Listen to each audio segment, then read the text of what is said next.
Good evening, you lovely people. Tottenham Hotspur 4, Aston Villa 1. A big 3 points on the board for Ange Postecoglou's side today. And we needed that. We needed that in the Premier League. After last weekend's absolute pile of pygmy hippo feces performance against Crystal Palace, we needed to bounce back. We got the win in the week against City. We got the win today against Aston Villa. Some really, really good individual performances on there. And yeah, couldn't be more happy with that. Couldn't be more happy. I think the first half was pretty even, in all honesty. Conceding from a corner, it's not as much of an issue as it was last season, but it still needs to be sorted out. I mean, why is Brennan Johnson the guy helping out Vicario? Morgan Rogers, as I say, scores the goal for Aston Villa. And yeah, we head in at half-time pretty even. First half a bit scrappy, similar to the first half against Palace, but we're 1-0 down. Second half, we come out, we start really, really quickly. Heung-min Son puts in a delicious ball for Brennan Johnson to put into the back of the onion bag, and it really feels like we're starting to build some momentum at this point, starting to get things together. It feels like soon we're going to take the lead in this game, and then players start falling down for both sides. As I say, I thought I was watching Strictly Come Dancing, the way people were going down, you know. Honestly, for both sides, in all honesty, Romero down injured for us. Fingers crossed that isn't too serious, as I say, conveniently right before he breaks up for Argentina as well. But a few players for them going down, and the referee just had no control over the game at this point. He really, really didn't. I get stopping it for a head injury, but when players are going down because they've got a little, leg niggle or something, really? It's not in the rule book to stop it, so don't stop it. If a player looks like he's like bones popping out, then yeah, I understand it. But I think the ref had no control over the game. But look, this 10 to 15 minute period was really slow, really, really boring. After that, though, we started to build some momentum again. And as soon as we did, Villa couldn't answer the questions we were asking. We were knocking on the door, and eventually we broke through it like the FBI. A great goal, as I say, from Dominic Solanke for our second. Pape Matar driving through the midfield, plays it to Dejan Kulusevski, our player of the season, in my opinion, who puts a brilliant pass into Dominic Solanke. And there's still work to do. One-on-one with the keeper, he dinks it over and makes it look piss easy. And yeah, we take a 2-1 lead, and Villa just didn't really know how to respond. They tried to go up the other end and score straight away, as I say, commit bodies forward. We counter-attacked them a couple of times, then they were playing out. And again, Pape Matar, who put in a really good performance, gets the ball, lays it off to Richarlison at the perfect time, who puts it in for Dominic Solanke for his second. We go 3-1 up. Maddison comes off the bench right at the end as well after a bit of defending and scores a free kick.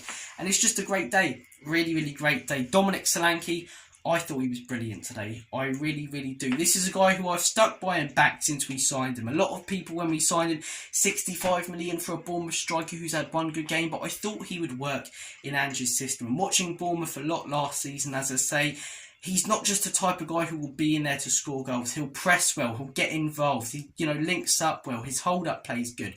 He is everything you want in a striker, especially in this Ange Postecoglou system. And I've been saying over the last few weeks, of course he needs to score a few more goals, but the goals will come with the way that he's playing. And they did today. They did. Are they, what many would call easy chances? Yes, but he's still got to finish them, and he does. And that's a reward for all of his hard work so far at the football club, in my opinion. Pape Matar as well, I've mentioned him a couple of times.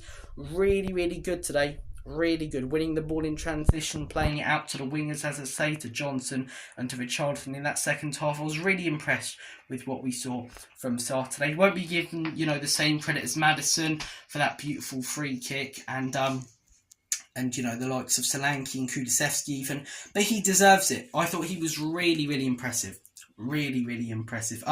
Maddison as well, everything I've been saying about Maddison, he's slightly inconsistent, but when he's on it, he's on it. Came off the bench, shows that he's a luxury player by scoring that brilliant, brilliant free kick. He really is like a box of chocolates, to quote Forrest Gump. You never know what you're going to get with Maddison, but he came on today, he wanted it, and scored a pin-perfect free kick. It really, really was bang on the money. So, 4 really, really well-crafted goals. Man of the match, I'm going to give it to Solanke. I thought Cooley was good. I thought Sarr was unreal, as I say. I thought Maddison with that goal when he came off the bench. I thought defensively we looked solid as well, you know. Obviously we concede from the corner, which is frustrating. But in open play, I thought we were going to be exposed a lot more than we were. Obviously Villa weren't great. You have to consider that. And, you know, they could have done a lot more right. But, see, this is what frustrates me. When we go on to win games, everyone talks about how bad the opposition are. Never that we make them look worse than they actually are. Just like the Man U game, it's a mixture of both. They rough it today. We took advantage. We played well. We made them play as poorly as they did, as I say, and put them to the sword with the scoreline, you know, because they could have played poorly and come away with 3 points like they did last season at our stadium. But I think our defence was a huge reason we went on to win that game as comfortably as we did in that second half. Because let's not beat around the bush, it was comfortable. I thought Dragazin was really solid. Davies, when he came on, looked really, really solid. So yeah, everything about today clicked in my opinion for Spurs. There were patches of that game that were really slow and, sloppy from both sides. And that was because, in my opinion, of the refereeing and the constant injuries and the time wasting from Villa as well, which came to bite them on the arse when we got that extra 10 minutes that we scored our fourth in. But yeah, really, really chuffed with today. Really chuffed. We'll have the debrief out tomorrow on the channel where we delve into it a bit more. This is the instant match reaction. Just going through, as I say, the first thoughts that pop into my head. But yeah, huge takeaways from today's game.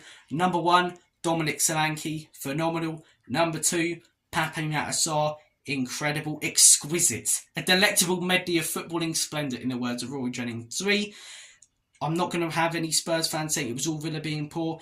In my opinion, it was both us playing well and putting them to the sword and them being off it. And 4, as I say, big 3 points on the board and fine margins in football. If we would have lost today, pressure would have been on Ange, and rightly so. We win. It's the best response possible to that Crystal Palace and Manchester City game. We won the Man City game, but the 2 wins this week, the best response to that Crystal Palace game. Obviously, we need more consistency, but this is a start. 2 wins in a row and not 2 wins against Ipswich and Southampton. Funnily enough, we've got Ipswich next, but 2 wins against Manchester City, the Premier League champions, knocking them out of the competition. They've won 4 times, and a 4-1 win at home against Champions League Aston Villa, who have beaten the likes of Bayern Munich this season. So those are my main 4 takeaways from the game. Comment down below your main takeaways, and I don't mean the Chinese or Indian that you're having tonight.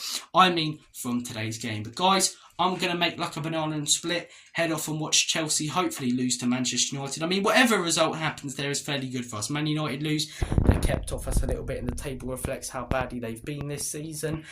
And Chelsea lose, it's always good when Chelsea lose. It's been a cracking weekend, really. The scum, Woolwich Wanderers losing yesterday, Wet Spam getting hammered as well. Fantastic. So Spurs 4-1 win and Chelsea loss would top it all off. But guys, take care, all the best, and as always, come on you Spurs.